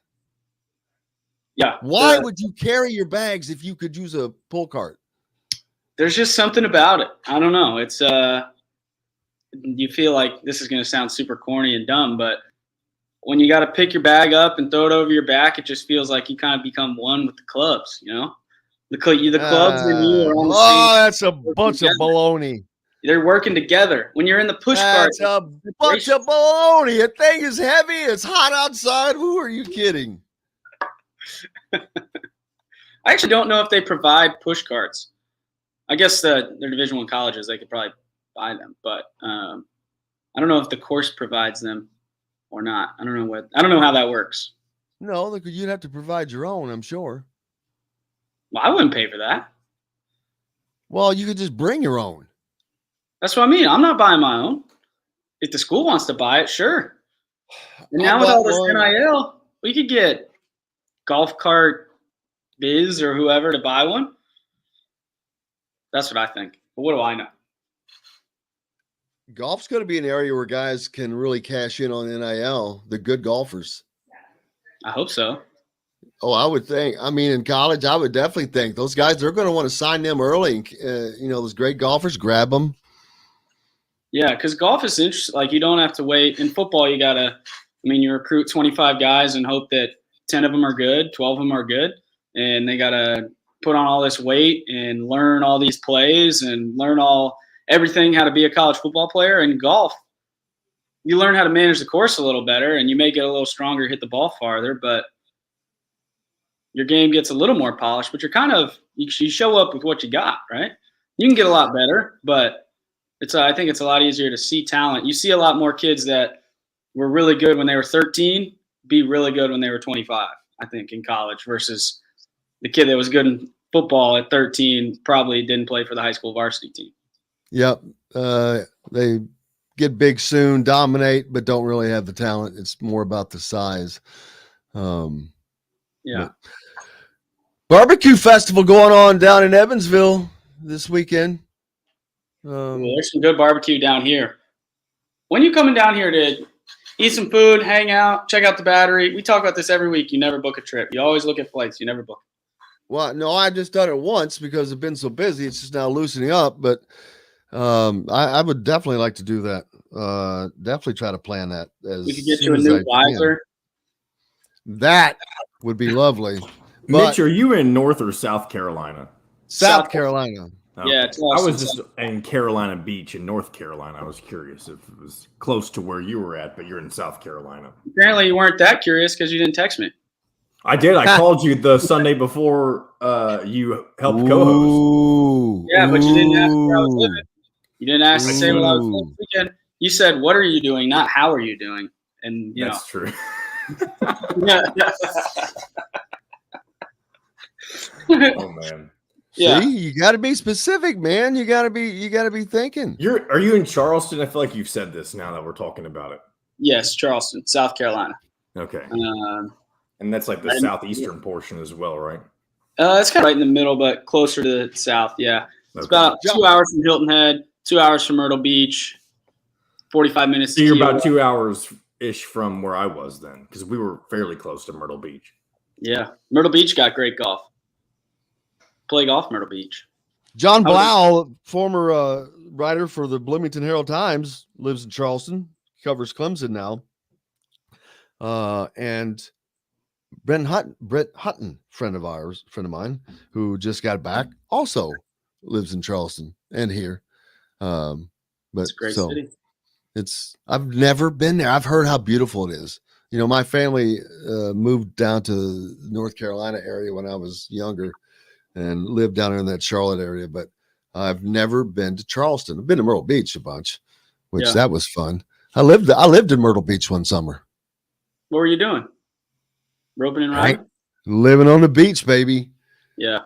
Cousin had a place on the beach, and just living, just having a summer. That was just cool. I knew that I'd probably never get to do that again, and I was right. Take the summer off. 1987, baby. How old were you then? Don't date yourself. Give me a ballpark. I should have been in college. Okay. It's a college. I feel like it'd be a really fun. Well, in college. I actually was in college. After that summer, I came back, and I think I had a semester at IUS in New Albany, and then transferred up to B-Town, baby. And then it was on, and the rest, as they say, is history. Absolutely. When are you coming? When are you coming up this way? Everything I do revolves around golf. So I've got a golf tournament up there, middle of July. I'll be there 14th, 15th, 16th. Maybe stay through that weekend, but that's my birthday weekend as well. So I'll probably have to come back here, hang out with some of the buddies, and not bad to spend your birthday on the beach or downtown. Yeah, no, not at all. Looking forward to enjoying that some myself. That would be a lovely, lovely day. The weekend is going to be here, even though it's crappy today. I lost power. You weren't early on. I disappeared from the show because my power just went gone. I think that storm's already rolled through, but the weekend is supposed to be, it's been for the last 5 days, hot and humid, 90s and humidity here. Just horrible.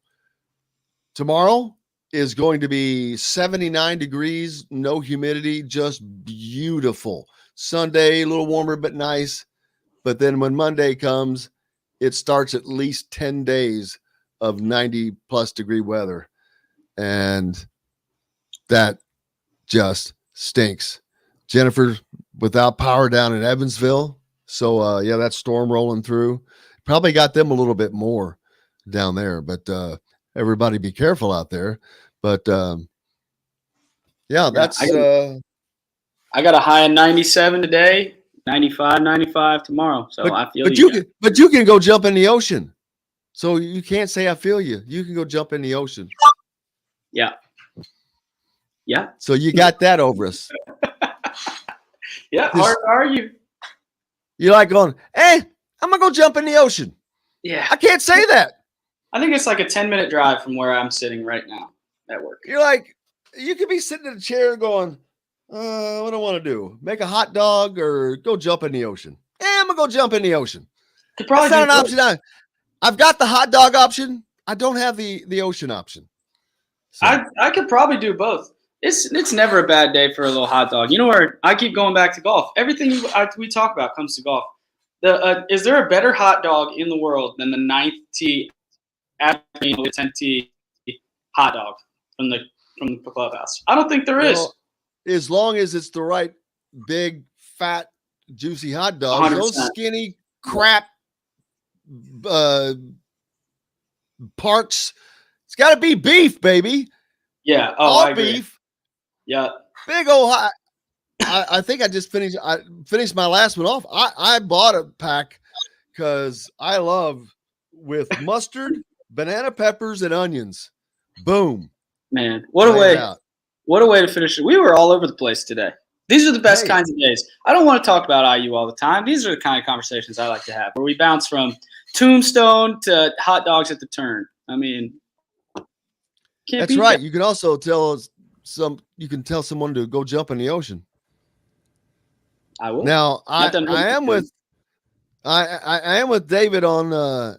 I have, boy, that shark thing. But it's always in the back of my mind. Yeah, but you gotta think. There's probably a lot better food options. There's not. I'm too little. If you're looking for a meal, you're gonna go for somebody that's a little bigger. They're trying to go to the buffet. This is just like a little snack. They don't need that. They're trying to eat. Oh man, I'm too little. I hope everybody goes out and has a great weekend. I want to thank Zach Osterman from the Indianapolis Star, Indy Star, Alec Lasley from thehoosier.com. Make sure you go to thehoosier.com to check out all the recruiting information that they'll have all weekend. They'll have the live threads, the Indiana Basketball Coaches Association Top 100 going on at Brownsburg High School. So they'll have complete coverage of that. Big thanks to my man, Mitch, as we had fun. We'll have to find out a new topic to talk about next week, and you all can actually send in a suggestion for us to talk about. Non-sports, maybe non-sports related, or it has to be non-current sports related. It's got to be something fun. Yes. So yes, I do have the lake, but I cannot stand snakes, and I think there's too many snakes in that lake, Lake Monroe. So I'm not going in. Thanks, everybody. We appreciate you. If you're watching on YouTube, hit the like button, please, and subscribe and share. If you're down in Evansville, go out and have yourself a great day. I hope the power comes back on if you've lost it and you get through all that. For Mitchell Paige, John the producer, I'm Jim Coyle. I will see you on the radio. Thanks for listening to Indiana Sports Beat Radio. Be sure to subscribe to our YouTube page for more clips and team coverage of Indiana basketball, football, and more. You can also find full episodes and tons of other content on thehoosier.com. We'll see you next time for another edition of Indiana